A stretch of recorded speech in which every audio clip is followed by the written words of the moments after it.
Picture the Australian outback. Red dirt stretching endlessly to the horizon. No phone signal for hundreds of kilometres.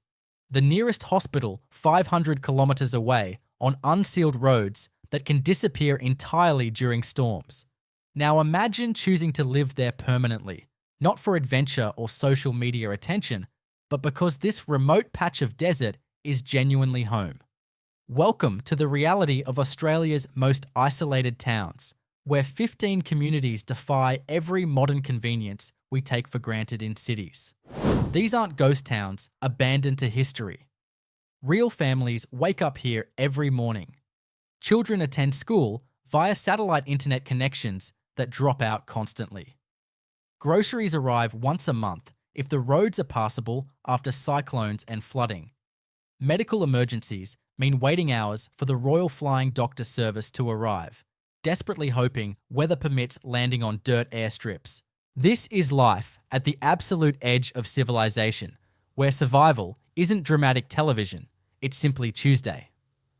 The mundane reality of existence when your nearest neighbour lives 40 kilometres away across empty desert and human contact happens weekly at best.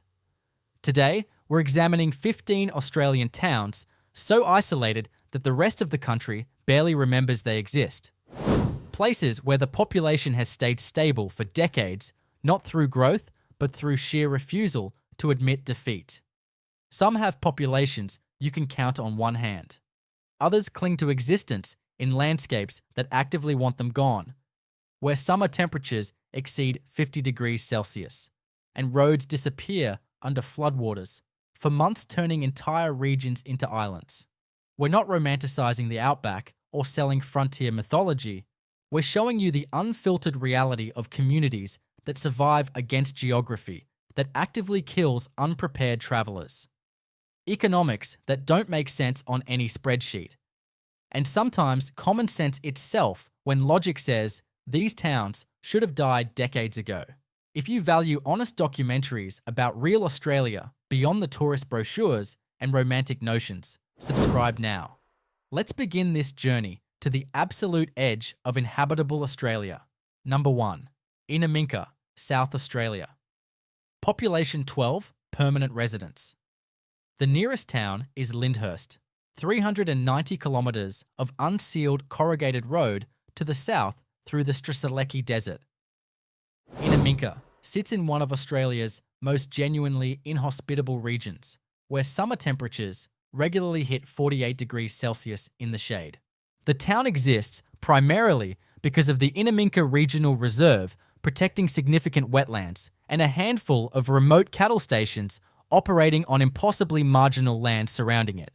12 people maintain a pub serving cold beer to dusty travellers, a small general store stocking absolute essentials at premium prices reflecting transportation costs, and a basic campground offering minimal facilities for the occasional four-wheel drive, tourist brave, or foolish enough to venture this far from civilization. Supplies arrive by truck every 3 weeks when weather permits safe passage. During the wet season, which locals call the Big Wet, with appropriate dark irony, unsealed roads become impassable rivers of thick mud extending for hundreds of kilometres in every direction. The town can be completely cut off from the outside world for months at a time without warning when roads flood. The pub stocks 6 months of non-perishable supplies as absolute standard procedure, not preparation for unlikely disaster, but routine essential business practice. There's no doctor within 300 kilometres. The nearest hospital with basic facilities is in Lyndhurst, that same grueling 390 kilometre drive on corrugated dirt roads that destroy suspension systems. Medical emergencies mean calling the Royal Flying Doctor Service on satellite phone and hoping desperately the dirt airstrip is dry enough for safe landing and takeoff. Why do 12 people consciously choose this existence when comfortable government jobs exist in Adelaide? Some work the surrounding massive cattle stations, checking remote water bores, and mustering livestock across thousands of hectares of marginal drought-prone land. Others run the pub and store because someone physically has to serve the handful of tourists and isolated station workers who pass through seeking supplies and human contact. A few are simply people who couldn't psychologically handle the noise and overwhelming crowds of cities anymore and found unexpected, genuine peace in a place where your nearest neighbour lives 40 kilometres away through empty desert and weeks pass between meaningful human contact. Innamincka isn't dying slowly, like so many outback towns watching their schools close. It's just existing on its own stubborn terms, far from anyone who might care enough to judge these choices. Number 2. Birdsville, Queensland. Population 115 permanent residents. Birdsville sits on the eastern edge of the Simpson Desert, 200 kilometres from the nearest sealed bitumen road. The town was once a crucial customs checkpoint for cattle crossing from South Australia into Queensland during the colonial era, collecting fees that funded the tiny remote settlement. That economic era ended completely in the 1960s when interstate customs posts were abolished by federal law, but Birdsville absolutely refused to disappear into history like dozens of similar remote outpost towns scattered across the interior. Today, the town survives primarily on the annual Birdsville races, an extraordinary 2-day horse racing event every September that brings 12,000 people flooding temporarily into a permanent town built for 100 residents. For those 2 days, Birdsville transforms into Australia's most genuinely remote party destination. The pub runs completely out of beer despite ordering 6 months' entire supply in advance specifically for the event expecting heavy consumption. Light aircraft land on the town's maintained dirt airstrip every 2 minutes, carrying wealthy city dwellers seeking authentic outback experience. Then everyone leaves Sunday evening, and Birdsville returns instantly to the profound silence of empty streets and 48-degree heat with nobody around. The rest of the year, permanent residents face temperatures that regularly exceed 50 degrees Celsius through summer months. The town has a small hospital staffed by a single dedicated nurse and occasional fly-in doctors visiting fortnightly if weather permits. Groceries come by truck once a week when roads allow safe passage. Fuel costs 3 times the metropolitan price purely due to transportation costs. Fresh vegetables are genuine luxury reserved strictly for the day after the truck arrives. But Birdsville has something most isolated towns completely lack despite the odds: genuine, unshakable community pride that refuses to fade. The townspeople maintain a bakery famous across the entire outback for meat pies. The pub has been continuously operated since 1884 without missing a single day. This isn't a town waiting to die. It's a community that decided isolation was acceptable cost. Number 3. Coober Pedy, South Australia. Population 1,672 residents. Coober Pedy legitimately calls itself the opal capital of the world, and the claim isn't marketing exaggeration.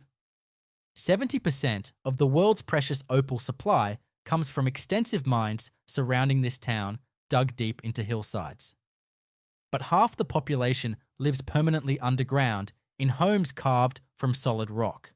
Summer temperatures reach 50 degrees Celsius on the surface, making conventional above-ground housing nearly uninhabitable without expensive cooling. So, residents carve dugout homes directly into hillsides. Underground, temperature stays constant at 22 degrees year-round. The town has underground churches, underground hotel, underground bookstore. Walking through Coober Pedy means descending into homes carved from sandstone, lit by skylights cut through 10 meters of rock overhead. Fresh food spoils rapidly in heat. Mining is the only significant economy supporting this underground town. When opal prices drop, people leave immediately. When prices rise, prospectors arrive chasing fortune. Number 4. Oodnadatta, South Australia. Population 298. Oodnadatta holds the official record for hottest temperature ever reliably recorded anywhere in Australia.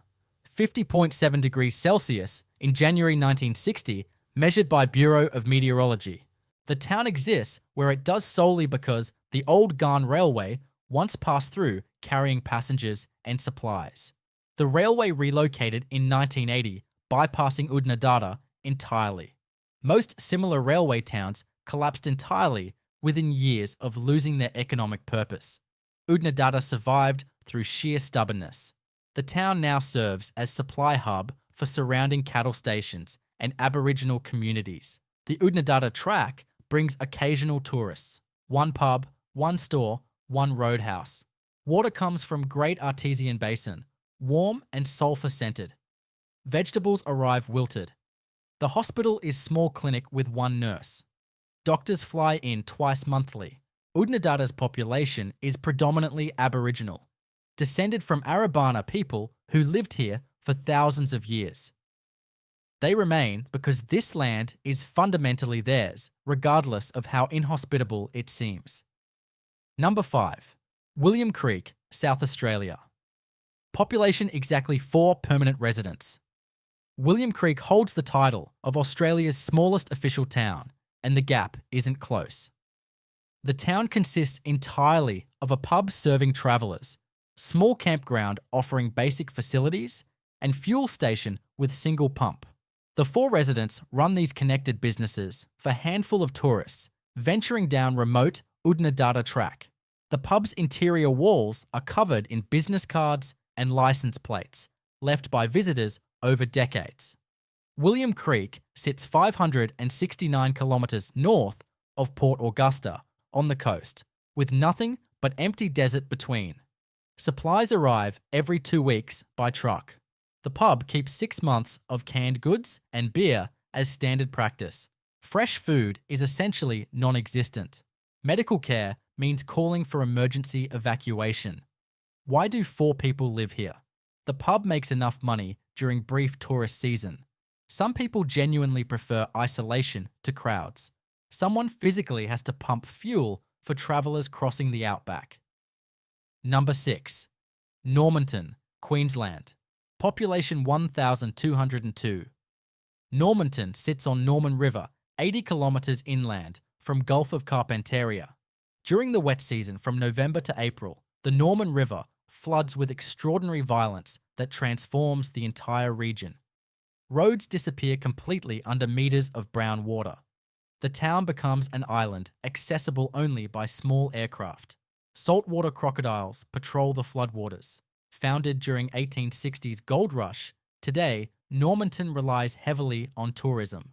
The town is famous for massive fiberglass crocodile statue nicknamed Chris, commemorating genuine 8.6 metre saltwater crocodile shot nearby in 1957. Supplies arrive by truck from Cairns 650 kilometres east. During wet season, air freight becomes only option and prices triple overnight. The community runs annual rodeo and fishing competition, injecting enough money to survive another year between events. Number 7. Boulia, Queensland. Population 302. Boulia sits in Channel Country where rivers flood unpredictably and roads vanish underwater for months. The town is famous for Min Min light, unexplained glowing orbs appearing in night sky, apparently following travellers along remote roads. Locals have reported seeing these mysterious lights for over a century. Scientists offer theories about refracted light and temperature inversions. Nobody knows for certain. Boulia's fragile economy depends entirely on surrounding cattle stations and the handful of tourists chasing the unexplained, mysterious Min Min lights. Supplies arrive from Mount Isa, 300 kilometres north. Water comes from artesian bores, emerging hot and heavily mineralised. Summer temperatures regularly exceed 45 degrees. The town has no swimming pool, no air-conditioned public buildings. Residents simply stay indoors during hottest midday hours, surviving on determination. Number 8. Marree, South Australia. Population 60. Marree once served as crucial railway junction where Old Garn Line met Oodnadatta track. When railway relocated in 1980, Marree lost its entire economic purpose. population collapsed from hundreds to 60. Those 60 residents absolutely refused to leave despite every economic reason to abandon the town. The town survives on four-wheel drive tourists travelling Oodnadatta and Birdsville tracks. One pub serves meals to dusty travellers. General store stocks basic supplies at triple Adelaide prices reflecting transportation costs. Marree sits at Lake Eyre's southern edge. When the lake fills perhaps twice per decade, tourists flock to witness rare phenomenon of water in the desert. Then lake dries, and Marree returns to obscurity. Medical care is completely non-existent. Emergencies mean air evacuation. Town has no school. Children attend classes via satellite internet. 60 people remain because leaving would mean admitting town is dead. Number 9. Tibooburra, New South Wales. Population 135. Tibooburra holds record for Australia's hottest average summer temperature. December through February regularly exceeds 45 degrees. The town sits 330 kilometres from Broken Hill. Tibooburra exists today solely because of two century-old historic pubs that anchor the entire community. Family Hotel and Granite's Hotel serve as social centres and economic anchors, feeding travellers, crossing corner country, where New South Wales, Queensland and South Australia meet. Nurse visits twice weekly from Broken Hill. Fresh food spoils quickly in intense heat. Cattle stations operate in surrounding stony desert, marginal operations barely sustainable. Tibooburra reached equilibrium at 135 residents, population that can sustain 2 pubs, 1 store, 1 fuel station. Growth is impossible due to heat and isolation. Number 10. Andamooka, South Australia, population 400. Andamooka is opal mining town, built purely on hope and desperation. No paved roads anywhere, no reticulated water supply, no sewage system. Every house relies entirely on rainwater tanks and septic systems. Corrugated iron shacks scatter across red dirt landscape. Opal mining built Andamooka in 1930s. Today, most easy opal is gone. Miners dig deeper, work harder, find less. But possibility of striking fortune keeps people here. Every year, someone finds genuinely valuable opal worth thousands, and the collective dream persists among miners. Nearest supermarket is Port Augusta, 600 kilometres south. Water is defining challenge.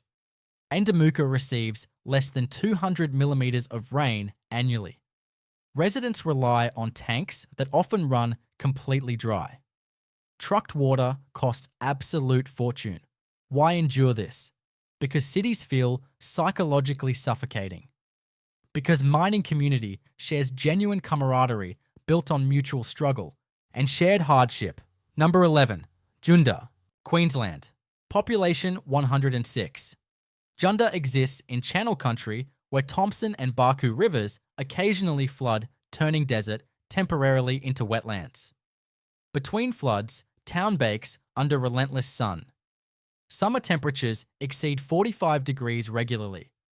Jundah depends entirely on surrounding sheep and cattle stations. When wool and beef prices are strong, Jundah has money. When prices crash, town struggles immediately. Hospital has 1 nurse. Visiting doctors come monthly when weather permits. The small school teaches just 16 students across all grade levels from kindergarten to year 12. When families leave, enrolment drops dangerously. Below certain thresholds, school closes and town effectively dies. Everyone knows this pressure. Supplies arrive weekly from Longreach. Jundah is dying slowly but stubbornly.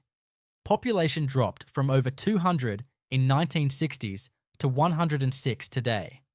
Number 12. Copley, South Australia, population 39.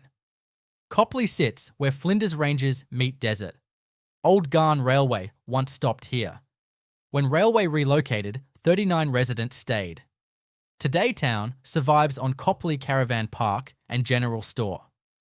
Tourists driving to Flinders Ranges stop for fuel and camping.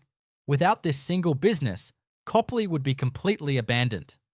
Nearest hospital is Port Augusta, 260 kilometres south.